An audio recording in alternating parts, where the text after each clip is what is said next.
I can't just sit here and say that everything's gonna be just fine. Everything in life has purpose in a way. But nothing leaves the earth.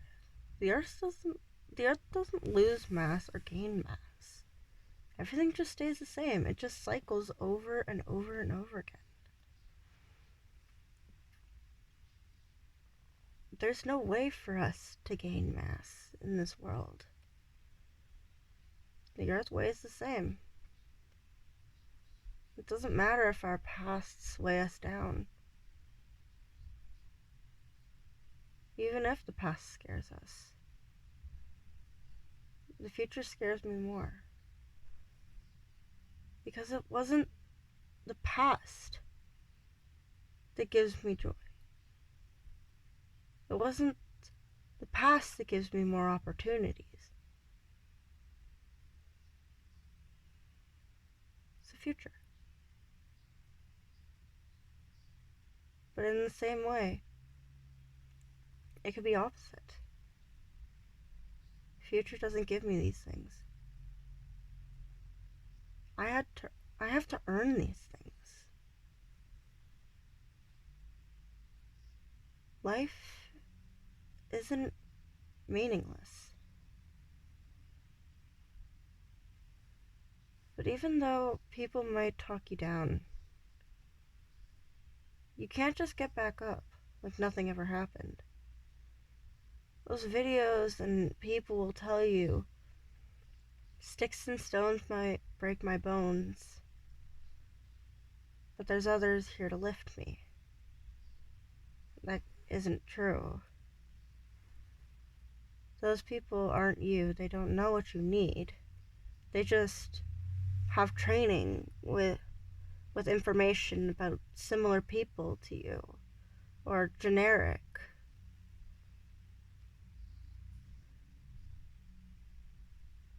Someone needs to get to know you better, to support you more, but they don't know exactly what you need.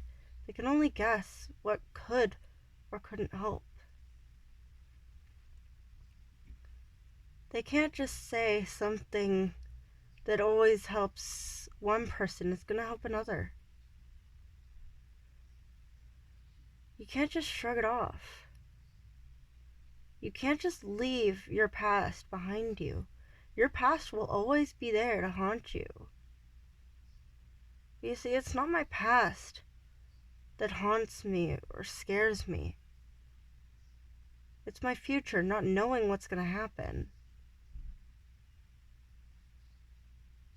The feeling of anticipation might build up, but deep down, I know there's nothing that's gonna happen that's going to fill me. People say you can overcome your anxiety and control it and, heal your depression. But that's not possible. Depression and anxiety will always be there, even if you think you overcame it. Your anxiety and depression are there because maybe something happened in your past that you will never forget. Something that scarred you really deep.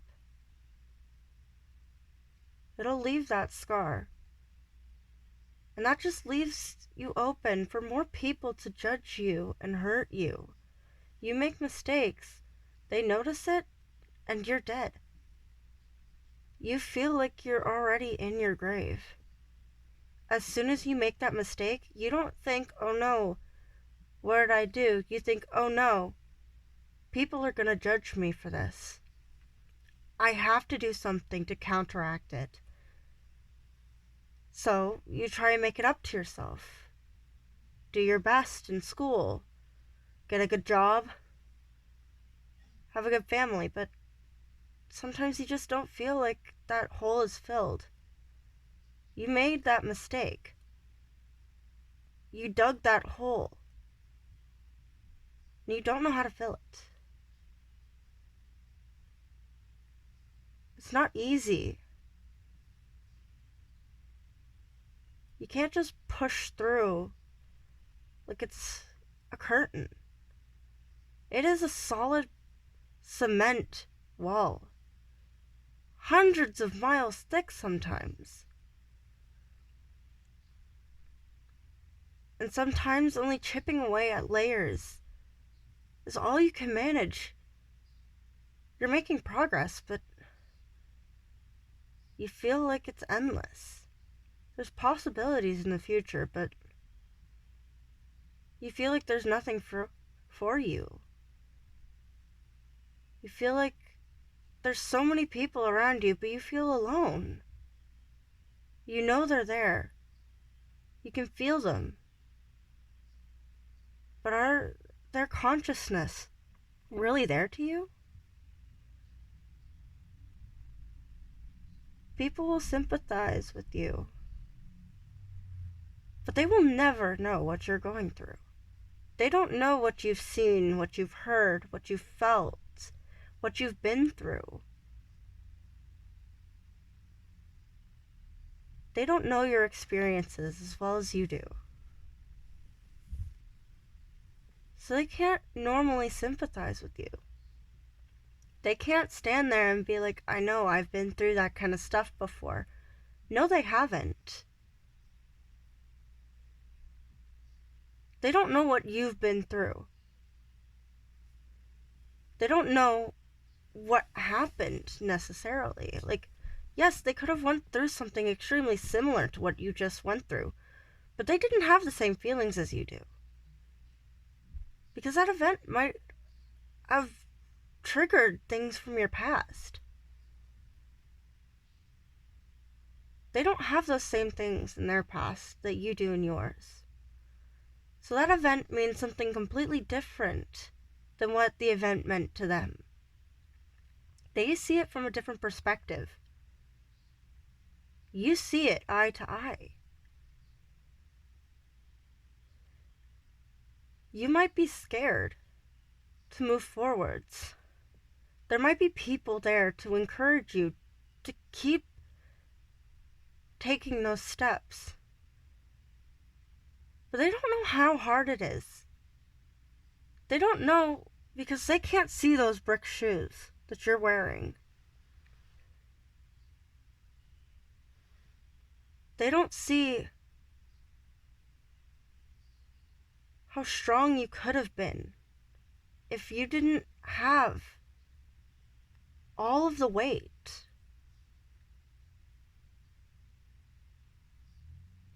They want to see you at your best, but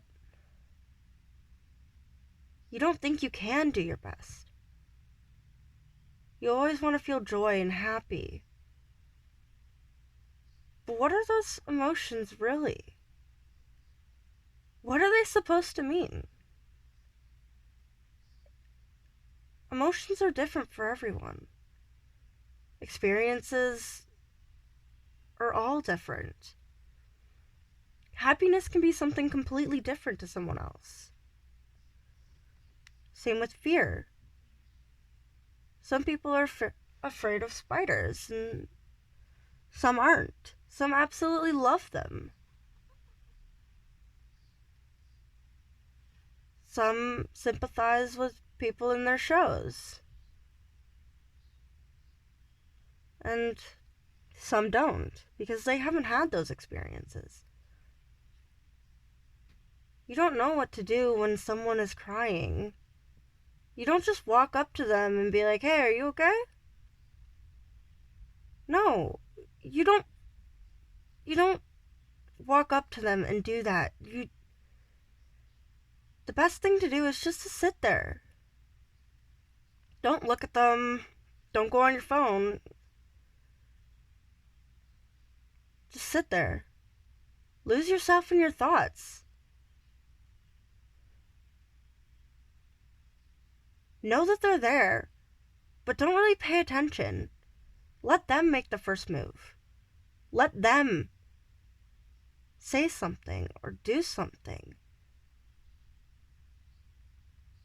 Sometimes words do speak louder than actions. Because not all the time do actions show that you're depressed. or anxious. Because anxiety is not just pacing back and forth or shaking or even crying. Just like depression isn't always being sad. Depression can be displayed as not wanting to interact with anybody, being happy, perfectly happy, all by yourself, not having someone there to talk to, having an imaginary friend. And I'm not saying having an imaginary friend is being depressing, but everybody has their ups and downs.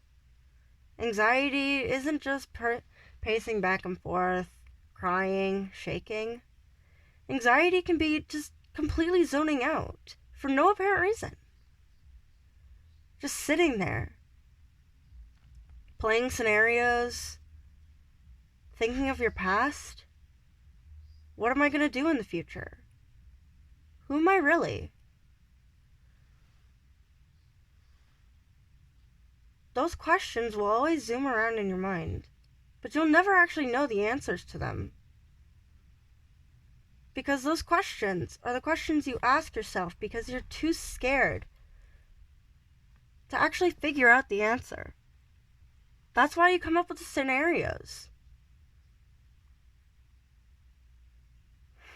There's so many people out there that think that they can cure you.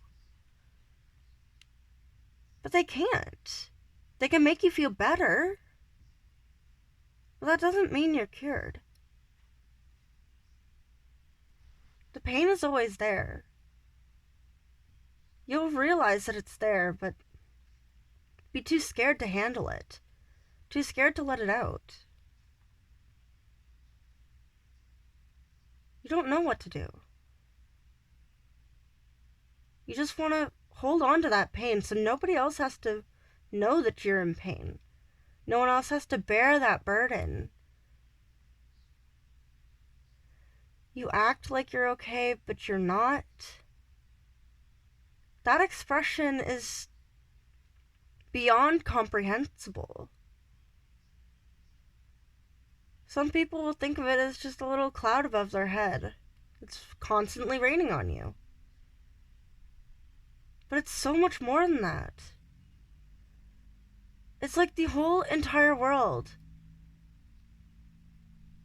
It's just nothing. It's like it doesn't even exist. It's like you're being put through these scenarios, but they're meaningless. They're meaningless to things around you, but they're meaningful to you because you hold on to those experiences. You find yourself scared, and I wouldn't say empty because you're full of emotions. Some of them might not be good emotions, but they're still emotions. You're not empty. You're just scared. Everything just revolves inside of that figure of scared. You're full of the emotions, but they can't get out until you burst. Then the emotions just disperse. You thought they were gone, but no. They go out there, get stronger, and just invade again. They never leave. You can do everything in your power to just keep pushing forwards. People say just push through it. I'm sorry, but that's impossible. People will say they were depressed and anxious when they were younger, but they're successful. They no longer have those feelings. And that's a lie. They still have those emotions. It's just they don't let anyone else know. Because now they're successful. They're famous. They're well known in the world now. Now, it's even more of a struggle to keep these emotions and those bad things inside of them. So now they're going to grow even more. And now you have to figure out a way to pent all of that up. And then what are you going to do? You can't let the world know. But you have to let yourself know. You let yourself break. You destroy yourself. Not a lot of people think of this, but it can kill you. Not just because of suicide or anything like that, but your mental health can affect your physical health so much. I have chest pain, headaches, muscle fatigue. Some of this might be psychosomatic. I bet most of it is. But what can I do? I'm not some psycho, but I feel the pain others do. I feel like a freak, but I'm not. I want to be there for everyone and take their pain. But I don't take their pain and just let it dissolve. I take their pain and hold on to it. Sometimes I copy their pain and make it my own. But I can never get rid of it. Even if I solve a problem, I still think that problem existed. Why did it exist in the first place? That problem existed because I exist. I had to solve that problem because I started it. I fixed it, but that doesn't mean it's okay. There was still an impact that problem had. There's still an impact on more than just me. There could be hundreds of people, not even intentional. But that problem still started with me. It still involved me. I did something about it, yes. But I'm still the one to blame, am I not?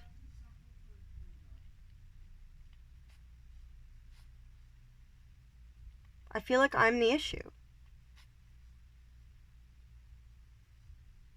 There's no way I can escape that.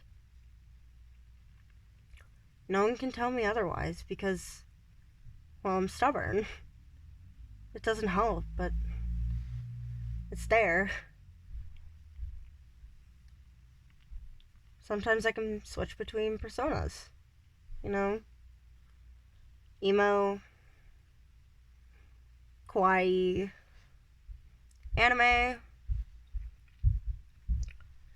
sporty.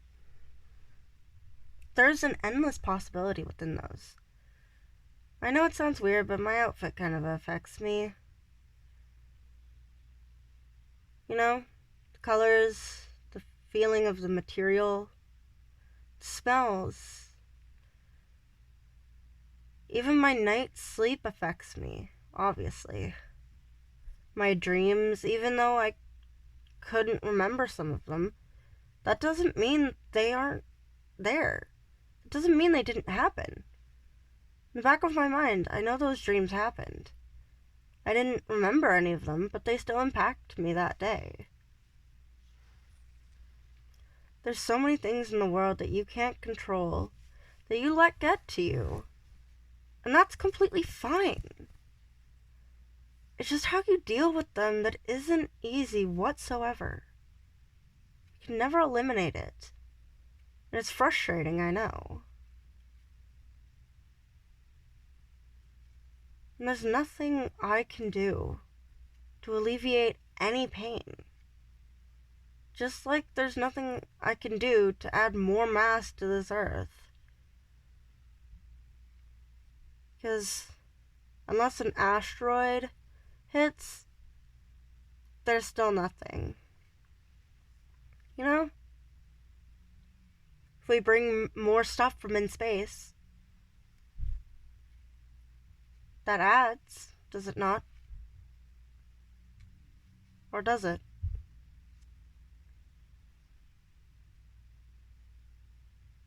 It doesn't add anything. Because, think of it, the rocket goes up in space. And the rocket boosters just drift out into space. Or they plummet down to Earth. Scientists try not to let them plummet down to Earth and have them release into the outer space. You know, I always thought of outer space as like a mind. There's literally endless possibilities in space. The creation of life itself. It's endless. The possibilities are immeasurable, incomprehensible. It's incredible what a human brain can do. Outer space is just as magnificent and beautiful as what's inside your head. Not literally, but your thoughts, your feelings, the electromagnetic pulses throughout your body. It's fantastic.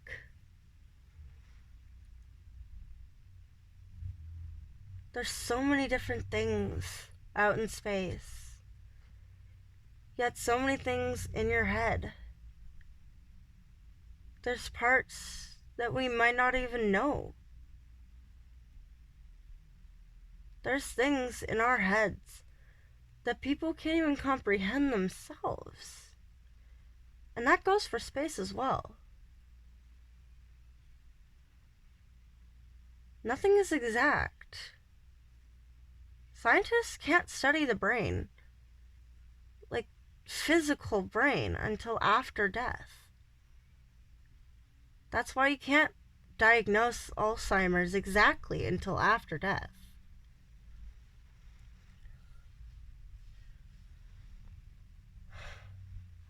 You can't say a star is a star until you actually investigate it. Can't say a world is a world if there's nothing there. You can't be exact until you know for sure that that is exact. Then again, words aren't exact either. People say use precise language. Well, what is language? It's just random sounds put together. I would say language is non-existent, but that's only because of theoretical reasons. Or more that I'm basically losing my mind.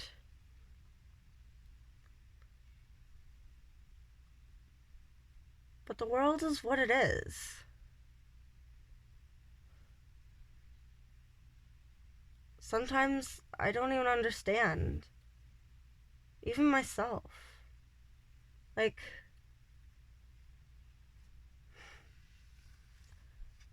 when did I hurt myself? Why did I get this bruise? Where did it come from? Who's the next person I'm going to meet? There's questions that some of them I can answer, and some of them I can't.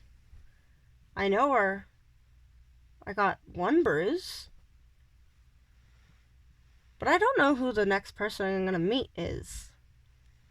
It could be a famous person. It could be someone completely random off the streets. It could be a store clerk, it could be a manager, or even a new friend. You never know what's going to happen in the future. That's why I'm so scared of it.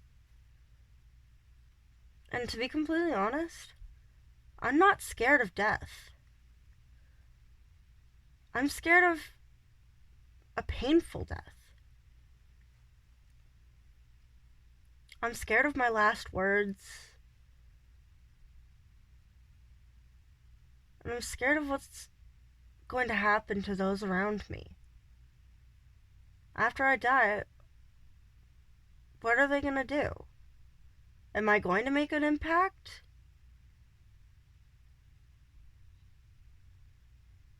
Will people actually care? Especially, would my uncles care? Like, yeah, I'm part of their family. But every time I go over to my grandparents, they don't care. The world is endless. Earth is not a limit. Though it has the gravitational pull, it's not a limit. We could go out into space and live an entire life on a spaceship.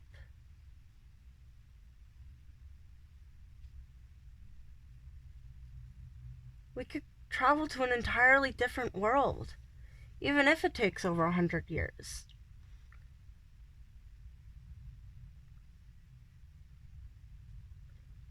So many things are possible. Yet we know the end of this world will come. Not anytime soon, but it absolutely will come.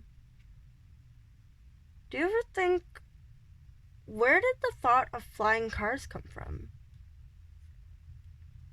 Here's a theory, though. Maybe someone just remembered the flying cars from an entirely different world and brought that to here. What if civilization didn't start when we thought it started, but started before, but then was destroyed and just had to rebuild?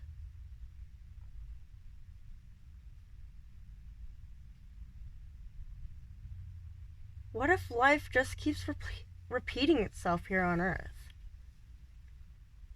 And the thoughts of the future are the people who actually came from the future. They just don't know it. Flying cars, floating buildings, robots with real intelligence. Who knows? Anything could be anything.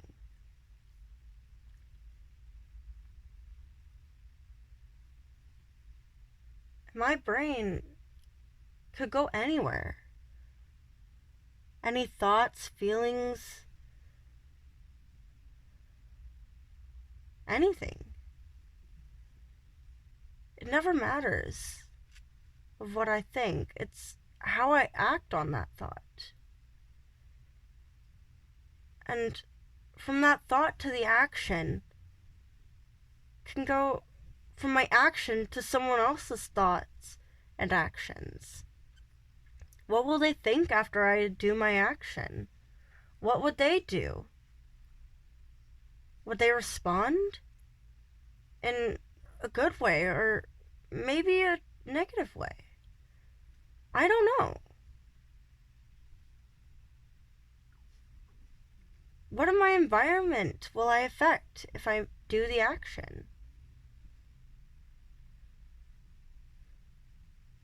I can't just build everything off of thoughts and feelings. But yet again, I don't know anything is absolute.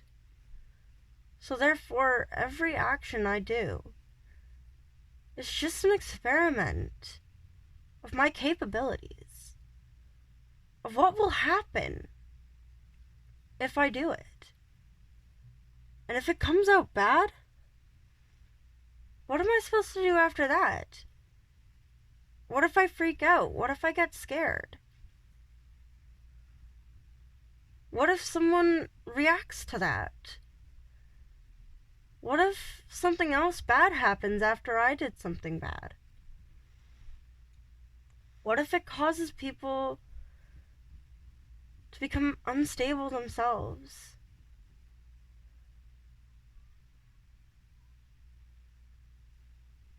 Why do I not feel the need to hate others, but feel the need to hate myself? I understand, like, I'm hard on myself, but that pain is beyond comprehensible to anybody else. Because who knows? Others could feel pain much greater than mine in different areas of their thoughts.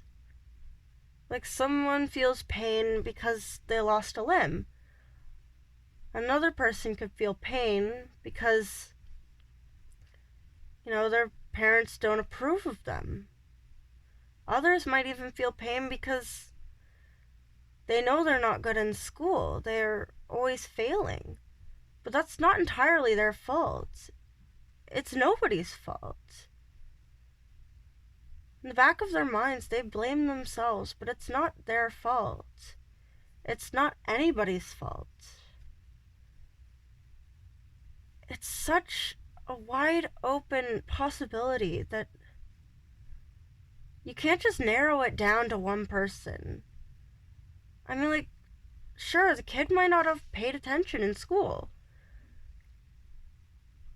But why wasn't he paying attention? Maybe he was thinking about, how's my grandmother doing? I know she just went into the hospital. Or maybe, what if my mom found out that I didn't do the dishes last night and that my sister did them? Or my brother? Maybe they were thinking about, oh man, I have a test in another class. What am I gonna do? Maybe they didn't get enough sleep. Maybe they're having trouble learning because they don't understand. They don't have energy. They don't have a will to do so. I'll say it again, and more times than I can count. The possibilities are endless. There is no absolute. There's no perfection. There's no precise. There's no perfect. But I at least feel like I should feel good enough. But for a reason I don't know, and maybe I do, but I just don't realize it. I can't say why I don't feel enough. Maybe it's because I don't help my mom a lot around the house. But then again, I don't really have a will to get out of bed half the time. So I can't blame that. Therefore, I don't blame anyone or anything. I don't have a biased opinion about anyone or anything.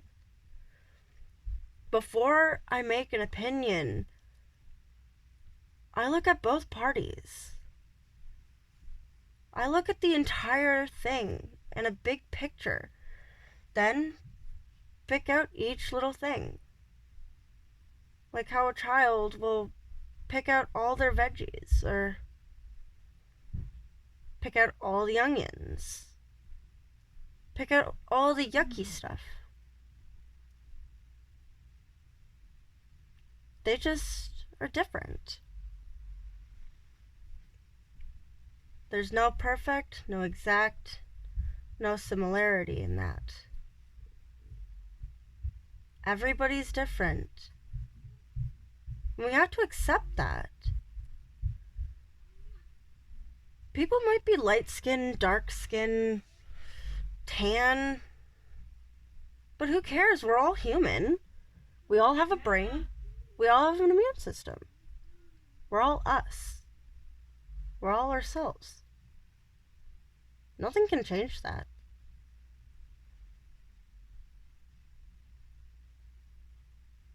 But is anything really good or bad? I don't know. It's incomprehensible. That's all I can say.